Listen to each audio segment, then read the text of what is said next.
Who's that? That's Janine Boggs. Happy Tuesday. Happy to be here and relax. Well, Janine, that's fantastic. That's exactly what I hope the Poetry Break provides. A little something. A little something else. A little something that isn't, intense. And I don't know. Look at the pages in my notebook are getting all wrinkly. Oh well. What are you going to do? I like it when my journal gets kind of wrinkly.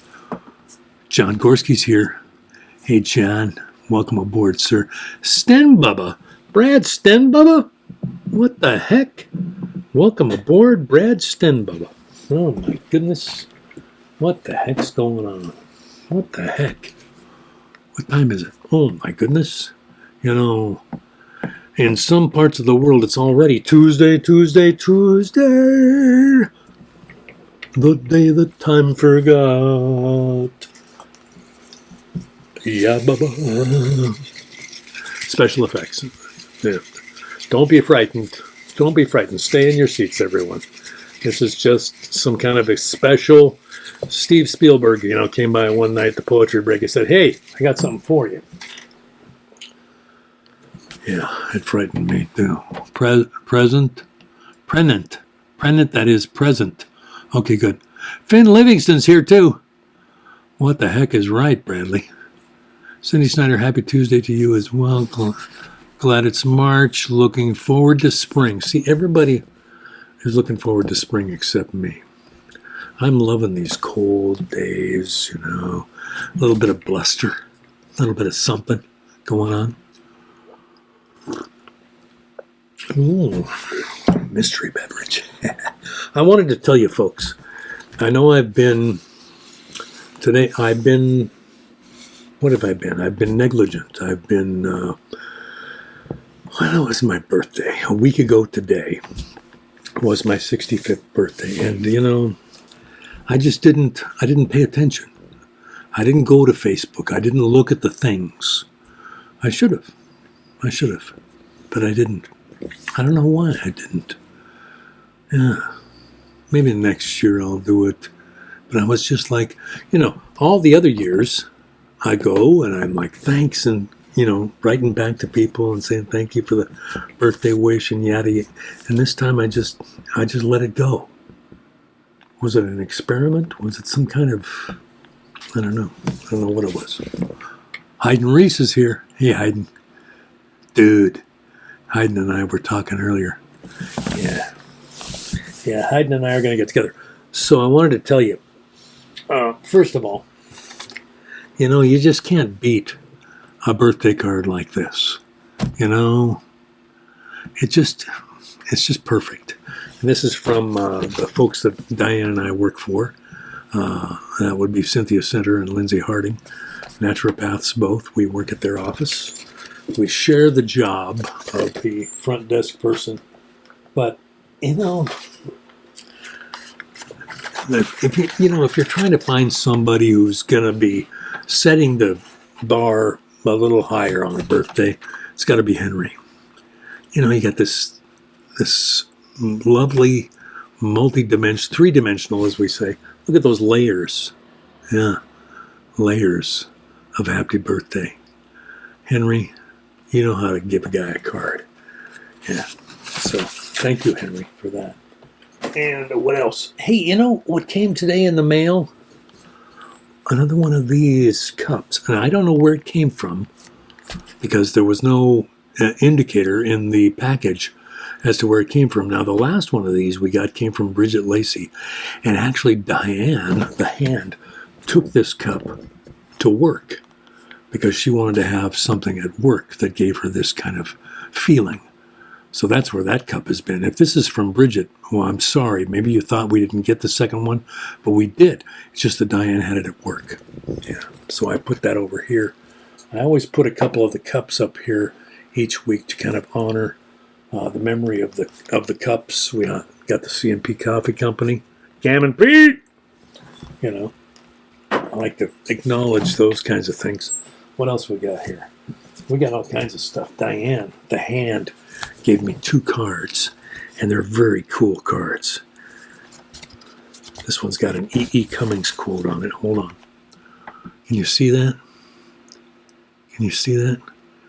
You are my sun, my moon, and all my stars. E.E. Cummings. And she said some very sweet stuff on the back that's probably kind of personal. Yeah. So I've been keeping that right over here. And then, why, it's the hand, ladies and gentlemen. And this is the other card. Thank you, hand. And all the parts attached to the hand. This is the other card, of course. Had to have a crow on it. Because you know how I'm into crows. So it just says BD and DS. Bill Davie and Diane Schulstad with the crow with the scarf on it. And some smooches down here on the bottom. Yeah, birthday smackers. And on Sunday this week, can you hear me?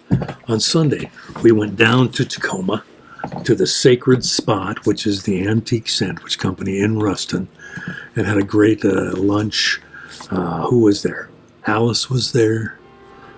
James was there, my daughter and son. Tremaine was there, Tremaine Person, who is Alice's significant other. He was there, great guy. Of course, Diane was there, and then Kat Eggleston came as a semi-surprise. We had Tim Schweiger, my best friend since 4th grade, and his beautiful wife, Demetra, was there. And then Dick Meyer, who was one of the owners of the Antique Sandwich, and the former owner of Traditions Fair Trade down in Olympia, was also there, and he announced that his daughter, Chayla, whom Diane, the hand, has known since she was a newborn, since she was a zygote. Diane has known Chayla, and then Chayla came with her daughter Ula. It was just a wonderful. I mean, it deserves a Lori Trout commemorative shot. Oh, I need to talk about Lori Trout because Lori Trout sent me from Tennessee because Lori just recently moved from Seattle to Nashville, so she wanted to send me something that was evocative of Nashville. So of course, she sent me some Jack, but it's the Tennessee honey. It's a mixture of honey liqueur and Jack Daniels. So that's what we're dipping into tonight, friends and neighbors. Lots of good stuff is happening. Lori Trout, I salute you, as always.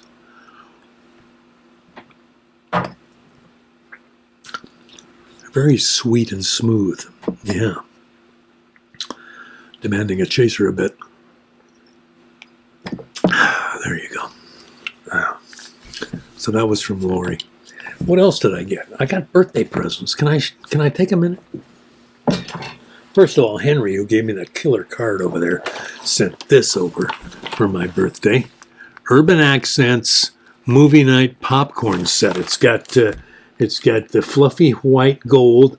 It's got the crunchy ruby red and the sweet tricolor blend of popcorns. And it's got all these popcorn spices up here on the top, including your white cheddar cheese, your spicy chili lime flavor, your sizzling spicy sriracha right here. Then you got your kettle corn, a little sweet, and then you got your buttery caramel corn over there. So not only is there popcorn in there, but there's all these different kind of popcorn seasonings to go with it. This, our honorary grandson Henry gave to us. And the hand and I will both be enjoying those. Now, Tim Swanler, who I have known since we were, 9 or 10 years old. We're both 65 now. He gave me the Rick Rubin book. Yeah, The Creative Act, A Way of Being by Rick Rubin. You see Rick Rubin, famous producer.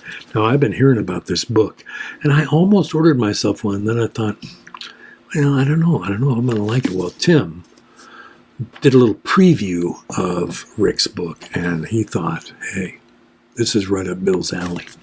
So thank you, Tim, for that. Tim is, he claims like he doesn't know me that well, but he knows me better than anybody. And he has been not just a friend, but a patron and a helper. And he has kept me going through some rough times. So, Timmy, I love you, my friend. Now, the other thing is Hayden Reese. I found out, I got this book in the mail. I'm like, what the heck? What is this book? And then Diane said, Hayden Reese sent me this. Metamorphosis, A Life in Pieces. Now that's by Robert Douglas Fairhurst. And he's a British guy who was diagnosed with progressive MS in 2017. So this is kind of like a memoir of his experience coming into and experiencing MS. And so you see metamorphosis, the MS there in the title. I call MS my shadow. Me and my shadow strolling down the avenue. Shooty boop, shooty boop, shooty, shooty boop. That's how I approach it. Yeah. We all have our ways, right? So, I don't know where to start. I've only got a couple of Oldmanhoods, so maybe I'll hold off on those and insult you with them a little later in the program. We got Tim Robinson in the house. Tim Robinson, oh my gosh. Tim, did you get that audio thing I sent to you? I know it's not a very good cover, but it's, 2001 is when that was recorded. Yeah, thank you, Tim. Happy birthday, he says. Thank you, Timmy. John Gorski sent in a note today, or this week. When did he send it? On the 4th, so that would have been, Saturday. He said this. This is a poem I wanted you to read on Tuesday. I can find it on the internet, but none of the sites it appears on allow you to email it. It can be accessed by Facebook. If you have a book of his collected poems, it would probably be in such a book. This is the book that it's in. Well, I've got 2 books that it's in, but that was the one. In My Craft or Sullen Art is one of the most accessible. While still having the lyrical dynamism of his typical poems, it is more concise than, say, Fern Hill or Especially When the October Wind and Paper and Do Not Go Gentle Into That Good Night, which are all poems that let you know exactly what they mean without losing their creative intensity. As I've said, Dylan Thomas was, in his last years, planning to aim his writing more at a general audience and thus would have written more like he did in these poems. Enjoy your weekend. See you Tuesday. John Gorski. Couldn't find an emailable version of this poem online, but luckily I've got 2 books that say collected poems, but this one is the bigger one. This one's called The Poems of Dylan Thomas. And it has, on page 196, In My Craft or Sullen Art. Here we go. Hi there. In my craft or sullen art. In my craft or sullen art, exercised in the still night when only the moon rages and the lovers lie abed with all their griefs in their arms, I labor by singing light, not for ambition or bread, or the strut and trade of charms on the ivory stages, but for the common wages of their most secret heart.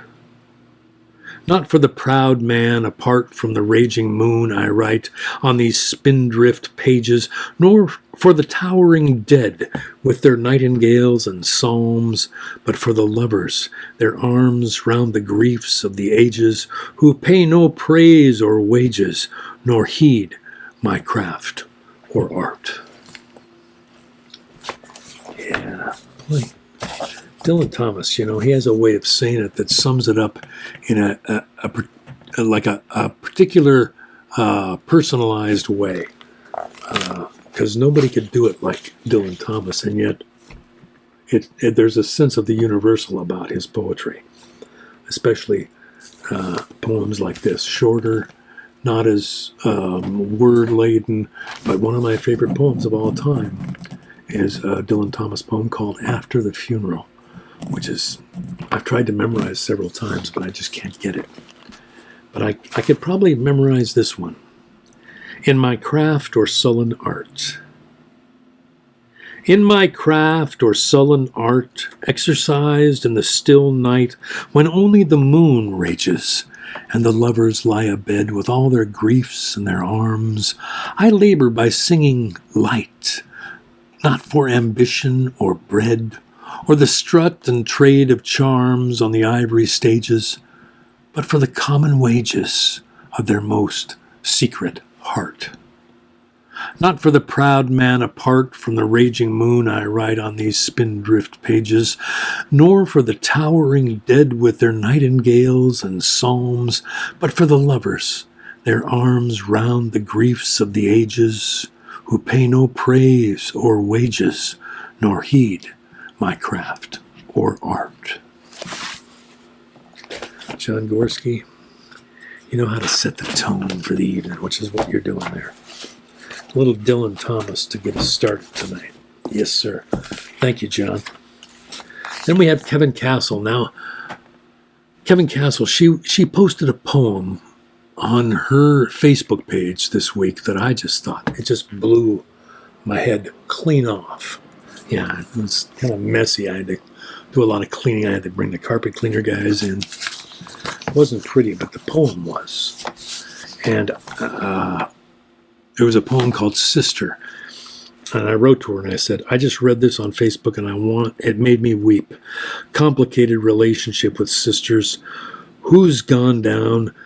Please let me read this on the poetry break. Send a clean copy. PDF if possible. Blah, blah, blah, blah. Thanks. And here's to meeting IRL soon. See, Kevin and I have never met IRL in real life. But I am so grateful that she made contact through Theo of the Couth Buzzard initially. And now we've got a little correspondence going. And she wrote back saying, I'm glad you appreciated the poem. My sister was troubled and fell into addiction at a young age. I followed her into these drug-hazed rooms, but thankfully never succumbed, as she did, to the ravages of dependence. I haven't written many poems, but attached are a few. Oh yes, and a dazzling few. So I want to start with the poem that grabbed me, and it's called Sister. This is the poetry of Kevin Castle. Sister. I want to go back to that place now, the green pond where I followed you without question. In summer it was thick with algae blooms, moss-colored blankets floating in its bowl, here and there the foam of fine bubbles. You knew the secret, tucked inside the shallow bank, beneath the fans of rushes and yellow flag iris. You even knew what treasure we'd scooped into our jars, the sack of frog eggs that would crowd the aquarium as we watched over like impatient gods. In the winter, the pond hardened, ice crystals radiating like explosions of a dancer's footfalls across its shimmering plate. The gray wash of early light seeped through the tangled spines of weeping cherries. You called to me from the far shore, beckoning me to come, beckoning me to some unseen magic. I followed you, sometimes to places of wonder, sometimes down dark corridors. I followed you until I had no sense of direction at all. Sister by Kevin Castle. Man. See, I want to write stuff like this. My stuff comes out all better. I don't know. It just seems like it's not as... what Kevin has that I don't have is a sense of control over the voice so that she's not stumbling over herself. She's pacing it right, choosing the right word, putting it in the right place. I don't know. It's a fairly narrow poem like that, so the lines are fairly short. Let's try it again, see if it's different. Sister by Kevin Castle. I want to go back to that place now, the green pond where I followed you without question. In summer, it was thick with algae blooms, moss-colored blankets floating in its bowl. Here and there, the foam of fine bubbles. You knew the secret tucked inside the shallow bank, beneath the fans of rushes and yellow flag iris. You even knew what treasure we'd scooped into our jars, the sack of frog eggs that would crowd the aquarium we watched over like impatient gods. In the winter, the pond hardened. Ice crystals radiated like explosions of a dancer's footfalls across its shimmering plate. The gray wash of early light seeped through the tangled spines of weeping cherries. You called to me from the far shore, beckoning me to some unseen magic. I followed you, sometimes to places of wonder, sometimes down dark corridors. I followed you until I had no sense of direction at all. I would claim that as an older sister, of course. Yeah. Got a couple more from Kevin here. She sent me a bunch. This one's called Sigh. And Kevin, I love this poem. It was a long sigh from a woman's lips. It filtered up, paused at the window sash, then landed on his bed. The weariness of it spread across his sheets. The air was warm. He could hear the hush of movement past his house. From the window, in the gathering darkness, he saw her back. It filled out her dusky blue dress. Her hair was thick, the smoothness ruffled by the pushing back of its strands. Her shoes were flat, her walk tired. She disappeared into the twilight. But the sigh lingered, along with the mystery of its weariness and of the longing that swirled around these streets. It was a long sigh from a woman's lips.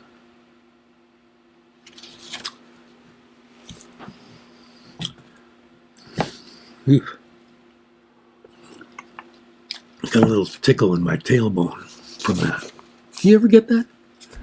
Something happens and something tickles in your tailbones. I used to think it was because I had children. Every time I see a child stumble anywhere, I get that tickle in my tailbone. But when I read a particularly, evocative, yes, but something else, sensuous, maybe. I don't know what exact word I'm looking for. That's the problem. But, yeah, this poem is that, and has that, and delivers that. So let's read it again. Sigh by Kevin Castle. It was a long sigh from a woman's lips. It filtered up, paused at the window sash, then landed on his bed. The weariness of it spread across his sheets. The air was warm. He could hear the hush of movement past his house. From the window, in the gathering darkness, he saw her back. It filled out her dusky blue dress. Her hair was thick, the smoothness ruffled by the pushing back of its strands. Her shoes were flat, her walk tired. She disappeared into the twilight. But the sigh lingered, along with the mystery of its weariness and of the longing that swirled around these streets.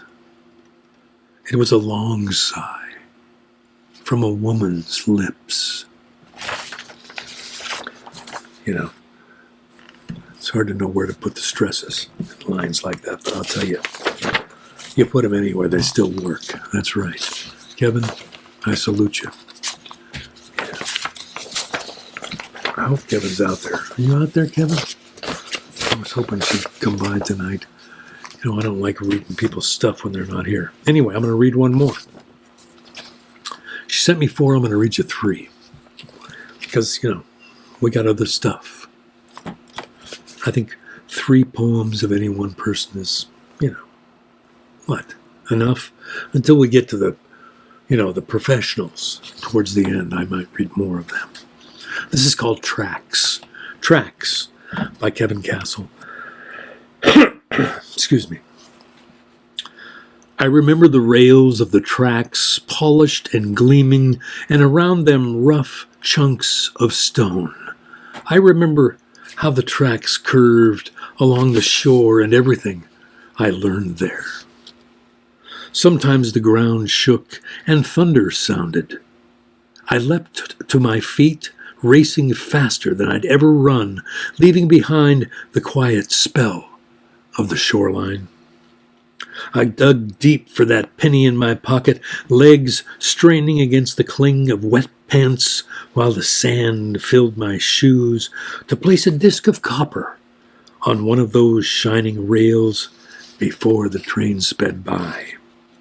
The sharp roar of its approach propelled me up the embankment, through the tangle of blackberry, into the narrow emptiness that cut through these urban woods.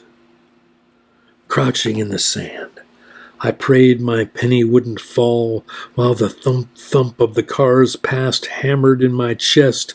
The scrape of the wheels over the steel lines screamed inside my head, and the hot wind of the speeding engine combed my hair.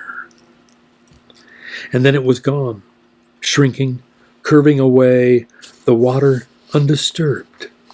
I crawled back up to the stone and steel passage, looking right then left, and there it was, stretched thin as foil in the midday light, its sharp edges still warm from the press of a machine that could part my world and turn a penny into gold.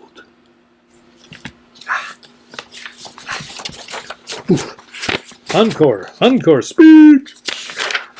Oh, Kevin. I love the poems, the sensual poems, the poems of, well, I guess it's sensory, the recording of the sensory experience, I guess. I don't know. It never sounds right when I say it. When she says it, it sounds perfect. There's Heidi Muller. Hey, Heidi. Welcome aboard. This is called Tracks by Kevin Castle, local poet. I remember the rails of the tracks, polished and gleaming, and around them rough chunks of stone. I remember how the tracks curved along the shore and everything I learned there. Sometimes the ground shook and thunder sounded. I leapt to my feet, racing faster than I'd ever run, leaving behind the quiet spell of the shoreline. I dug deep for that penny in my pocket, legs straining against the cling of wet pants while the sand filled my shoes, to place a disc of copper on one of those shining rails before the train sped by. The sharp roar of its approach propelled me up the embankment, through the tangle of blackberry, into the narrow emptiness that cut through these urban woods. Crouching in the sand, I prayed my penny wouldn't fall, while the thump-thump of the cars passing hammered in my chest. The scrape of the wheels over the steel lines screamed inside my head, and the hot wind of the speeding engine combed my hair. And then it was gone, shrinking, curving away, the water undisturbed. I crawled back up to the stone and steel passage, looking right and left, and there it was, stretched thin as foil in the midday light, its sharp edges still warm from the press of a machine that could part my world and turn a penny into gold. Kevin, that's the real thing there. That's the real thing. Yeah, told from memory and brought to us. Ah, yes. Oh, I forgot to do a thing. Where's the... Oh, no, I don't know.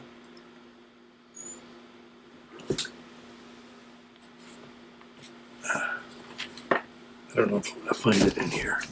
I forgot. I meant to look this up before the show tonight. There it is. Wait a minute. There it is. 80. I knew it was in here. This is the first poetry anthology I ever got in my life.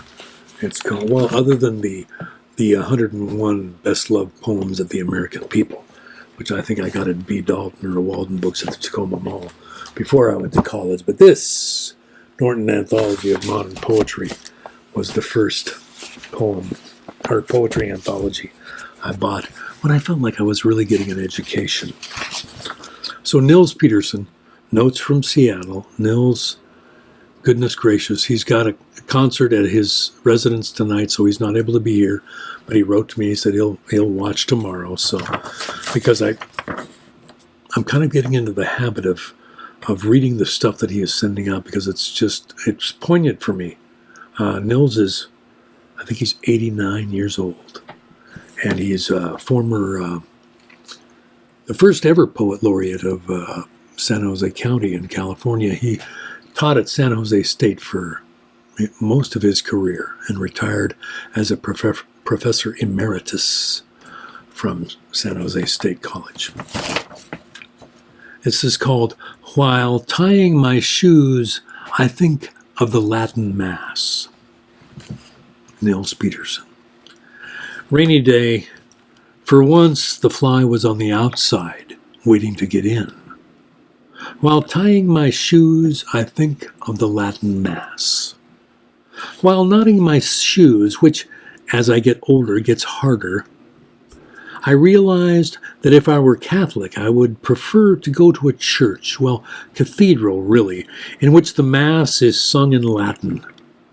I've sung many of the great Mass settings which are in Latin, and I know enough Latin to understand what I'm singing, and my conductors always insisted that I have a sense of what the sounds coming out of my mouth meant.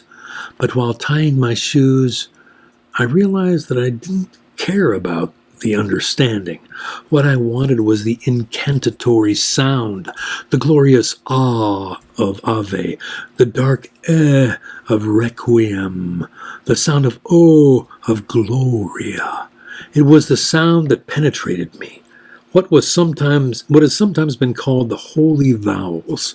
Think of the om sound that some feel is the heartbeat of the universe.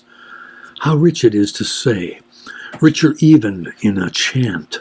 Some would say, and I for the moment agree, it is the all-encompassing sound. So if I were Catholic, understanding what the priest is saying would get in the way. I would rather be an illiterate medieval peasant in the presence of the great sounds of the Mass. That would be my lux aeterna. The Easter pageants hauled through town would tell me enough about the story. Robert Bly, the poet, who would often say that after reading one of his creations about the end of the world, would tell us, this is a study in awe. And that would be true, too. Deeply true. And the joy of hearing the ah coming back again would be what made us feel something about the end of the world. And now I remember the end of Gerard Manley Hopkins, God's Grandeur. He quotes the last stanza. And for all this, nature is never spent. there lives the dearest freshness deep down things.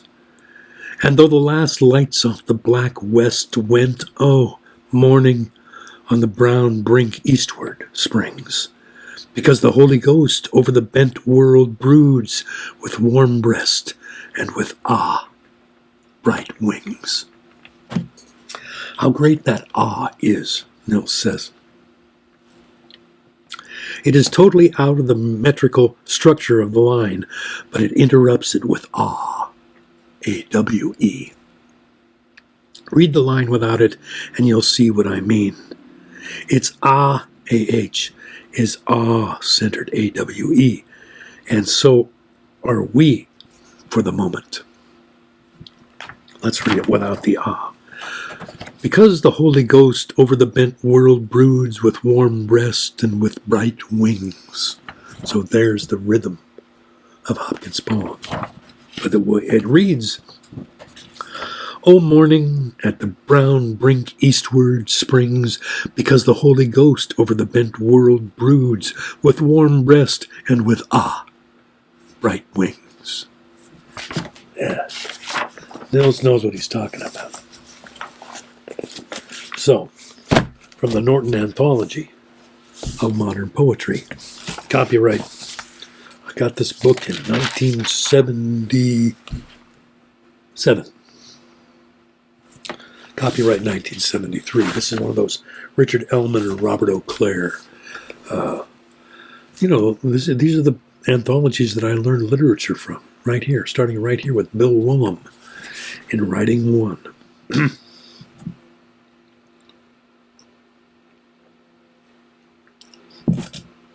I always get emotional reading Gerard Manley Hopkins. Oh, there's the wind over. Oh boy, don't get me started. God's Grandeur by Gerard Manley Hopkins. The world is charged with the grandeur of God. It will flame out like shining from shook foil. It gathers to a greatness like the ooze of oil crushed. Why do men then now not rock the void? Why do men then now not wreck his rod? Generations have trod, and all is seared with trade, bleared, smeared with toil, and wears man's smudge and shares man's smell. The soil is bare now, nor can foot feel being shod. And for all this, nature is never spent. There lives the dearest freshness deep down things. And though the last lights off the black west went, oh, morning, at the brown brink eastward springs, because the Holy Ghost over the bent world broods with warm breast and bright wings. If you've never read Gerard Manley Hopkins, you got to jump into the jello, baby. He is Mr. Rhythm and Rhyme. He makes it happen. The wind over. Oh, baby. Yeah, what else they got in here? Man, I forgot about all these poems. But we studied this one in either Writing One or Intro to Lit with Dr. Philip Eaton, who went on to be the president of Seattle Pacific University for many years, and is now living in Arizona with his beautiful wife, Sharon, his grown children, grandchildren, I'm sure. He was my advisor in college. I remember when Phil Eaton turned 40. I've got a picture that I took of him on his 40th birthday. And that was 40 years ago. Yeah. God's Grandeur by Gerard Manley Hopkins. The world is charged with the grandeur of God. It will flame out like shining from shook foil. It gathers to a greatness like the ooze of oil crushed. Why do men then now not wreck his rod? Generations have trod, and all is seared with trade, bleared, smeared with toil, and wears man's smudge and shares man's smell. The soil is bare now, nor can foot feel being shod. And for all this, nature is never spent. There lives the dearest freshness, deep down things. And though the last lights off the black west went, oh, morning, at the brown brink eastward springs, because the Holy Ghost over the bent world broods, and warm breast, and with bright wings. Now that's from 1918. 1918, Gerard and Manley Hopkins did that work and brought it to us. Okay, there you go. Thank you, Mr. Gorski and Mr. Nils Peterson, and also, the other people who wrote in. That would be, Kevin Castle. Kevin, please keep sending poems, Kevin. You're the real thing. I'm so glad I know you. I'm so glad. And John, you're the same. John Gorski. Hayden Reese, too. Hayden, I haven't had a poem for you in a while. Cindy Clark's here. Jamie Turner. Hey, you guys. Welcome. Thanks, Ma. Where's that other shot? Lori Trout, did she show up? Doesn't matter. Lori Trout commemorative shots from the shot glasses that she sent, and with, in fact, the bottle that she sent me for my birthday, Jack Daniel's Tennessee Honey. Now, it's only 35% alcohol. Regular Jack is 40. So I don't know why they're watering it down. I don't know. Seems like if they're going to add some extra, they would make the percentage of alcohol even higher. What's the dealio? Maybe Lori can answer that. And it's sweet, so it's got a kind of liqueur kind of taste to it, and then the Jack kind of kicks you in the back of the throat there at the end. Thank you, Lori. That was sweet. That was a sweet thing to get all the way from Tennessee. Though, boy, you should have seen the way the bottle was packed. They had this special bottle tube that was all, I don't know. It was pretty cool. Way cooler than what you're about to hear. Little Oldmanhood, couple of them. One of them's pretty bleak, and the other one, I don't know what I would call it. It's just observational.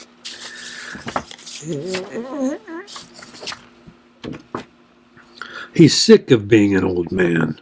Sick and tired of being sick and tired. Imagines that's another thing that'll keep getting worse. Like the air and the water and that burning smell he notices wafting up when he skins off his bikini briefs. The fires of hell wait for no man. An old man gets it the worst. It's the raging that dies out of the body, so that memory takes over and sends the old man into blazes of remorse and guilt, which is surely hell in the bones. He knows that he was raised in a time that spat on women, spat on persons of color, while those same groups gained wisdom and earthly powers. How could he not have seen women, the birthplace of life itself, birthplace of desire and the warmth of home and intelligence, And when he himself felt love, dove in head first and swallowed it as it swallowed him, why did he not see, not feel the magic at his finger and tongue tips? Why continue in his greedy ways when the universe was offering true communion with all the elements and the 5 directions? Now he reckons in soul and bone with the wreckage. Trying to account for my generation's the messages that we were given as young children. Boys don't cry. I don't know. I can't remember all the cliches from my youth, but they live on in my body, even though I don't acknowledge them in my mind. They still are there. And it's a trip. I live on the westernmost edge of Oldmanhood, a little frayed by time, a little darker, having been marked by the angel of illness. What I give up on doesn't come back. What I return to burns hotter. These are the new rules. Mostly I like them and sit at the window writing the day down or walking the blocks, saluting the trees and teaching the crows how to speak English. That is my project. I am teaching the crows how to speak English. Boy, I walked within 2 feet of a crow today. I came around this little bush, and there he was. And he had something in his beak, and he looked up at me real quick. I said, "Hey, it's okay. It's okay. Just walking by." And he stayed there. I feel like I'm getting to a place with the crows where they don't immediately fly away. I think part of it is because they recognize me now, because crows remember faces. And maybe they remember my outfit with my funny-looking hat and such. Maybe. Maybe not. I don't know. Maybe my mom is starting to send checks to the crows, too. I don't know. I don't think she's on a fixed income, too. I can't believe she would be. That's probably not. But anyway, thanks, Ma. Before, I'm going to read some Lawrence Ferlinghetti to finish up tonight. Where are we at time-wise? 7:46. Goodness. But I think I'm going to have one more celebratory Lori Trout commemorative. Jack Daniel's original recipe, Tennessee honey, finely crafted honey liqueur blended with Jack Daniel's Tennessee whiskey. Came to me in a package direct from Lori Trout in Nashville. And I should thank Jason as well. And the whole Trout family that's down there now. Yeah, making it their home. I got this. This is one of the first, what would you call it? A collector's edition. I paid like $38 for this tiny little paperback book because it's hard to find. It's the first time I've ever spent that much money on a book of poetry. But you know, I looked through it. I said, this is Ferlinghetti. I want as much Ferlinghetti as I can get. I don't know if there's a collected out of Ferlinghetti stuff, but I like having these little ones because you can throw them in your backpack. You can stick it in your pocket. You know, you can take it out with you into the real world. And it's the Northwest Eclogue, which means a lot of it was written up here in this part of the world. Like this one, which is called At the Public Market, which is the Pike Place Market. At the Public Market. At the public market, Seattle wintertime, a big, shaggy, bearded man, like Walt Whitman, standing still in the cold rain, with his shivering dog, a cardboard sign on him. I am over 70. My dog has 3 legs. Nobody wants us. The hard rain pours down. There is no tin cup. This was written December 12th, 1977, which may seem like some kind of, to some of you may seem like some sort of historical date like, you know, September 7th or December 7th, 1941 or one of those, November 17th, 1963, you know, those kind of days. But this was, I'd already graduated from high school in 77. 77 was when I went to Whitworth. Yeah, at the public market. At the public market, Seattle wintertime, a big, shaggy, bearded man, like Walt Whitman, standing still in the cold rain, with his shivering dog, a cardboard sign on him. I am over 70. My dog has 3 legs. Nobody wants us. The hard rain pours down. There is no tin cup. Yeah. Now, here we go. This is called Clamshell Alliance, also from Northwest Eclogue by Lawrence Ferlinghetti. Clamshell Alliance. Here by the sea, Vashon Island, Puget Sound, at the portage, lie in bed, thinking what to do. The sea is calm tonight. Beneath it, all not so calm. Nor inside us, here at this isthmus, this portage between two lives, the isthmus built on Indian arrowheads, all not so calm. We are all submerged in our lives in the bath of creation. Yet the tide is full. The small clams and quilcene oysters are their own alliance against the world's death. They are in league with the seas and the whales. They are in league with Moby Dick against the Ahabs of earth. The clams live and breathe closed up. We too close up tight on shore, clam up, hidden from ourselves.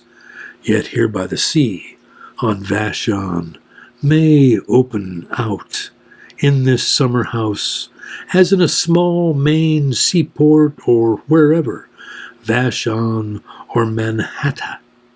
The same salt tongue licks us all. The stinging salt, if we should open up, pours in, but also the light, the lapped light of love, an illusion by the sea, a romantic agony, a faint flickering in the gloaming.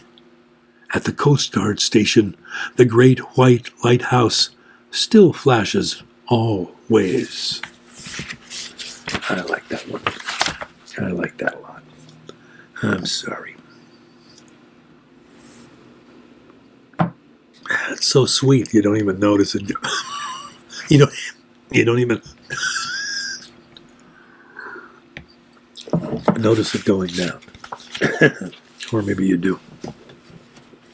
A younger person probably wouldn't notice, but yeah, I'm a geezer now, being 65 and all. Clamshell Alliance from Northwest Ecologue by Lawrence Ferlinghetti.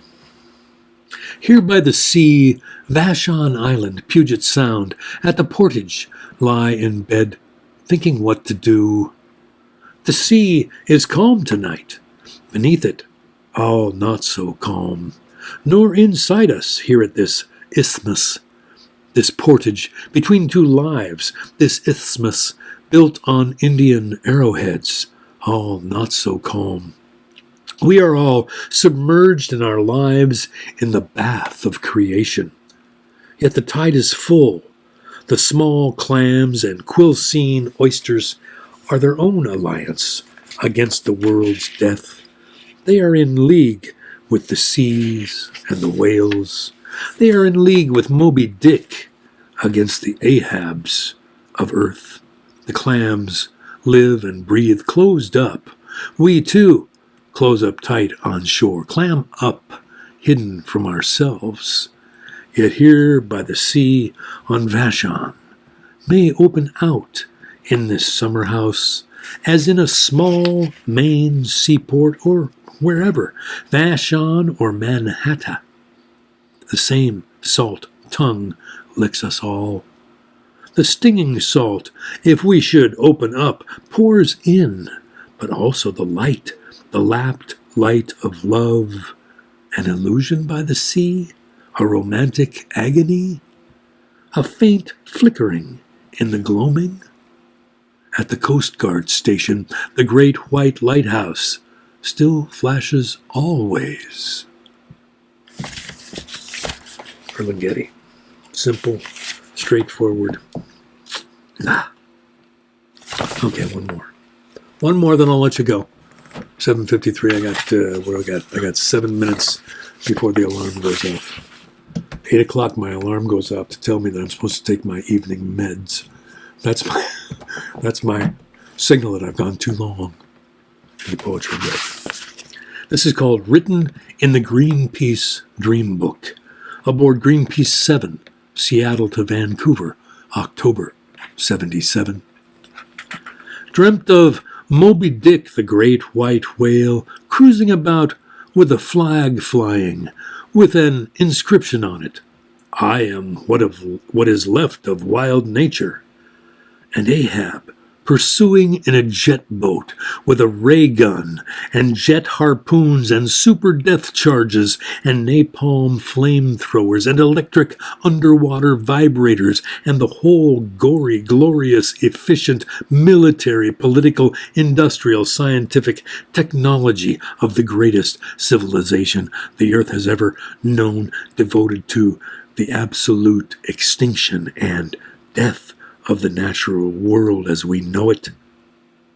And Captain Ahab, Captain Death, Captain Anti-Poetry, Captain Dingbat No-Face, Captain Apocalypse at the helm of the killer ship of death, and the blue-eyed whales, exhausted and running, but still singing to each other.